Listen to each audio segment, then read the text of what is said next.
I hand the floor to His Excellency Mr. Imran Khan, Prime Minister of Pakistan. Bismillah ar-Rahman ar-Rahim. Madam Chairperson, illicit financial flows do affect rich countries, true, but are devastating the developing countries. I do not think people fully realize the impact it is having in causing poverty, in causing death, in causing destruction in human development in the developing world.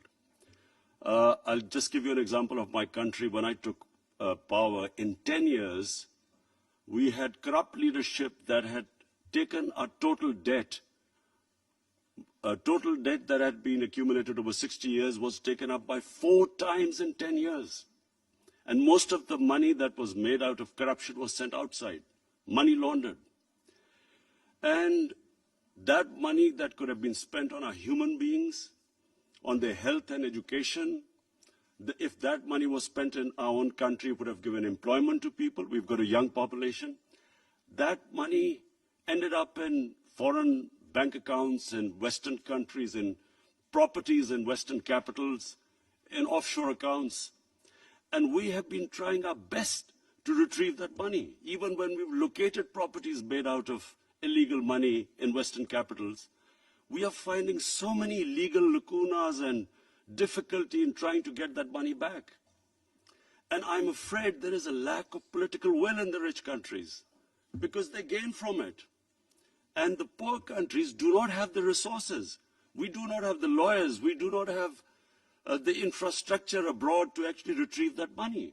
And so, 2 things happen. Not only are we deprived of the resources that belong to us, if we get them back, we will spend on our human beings.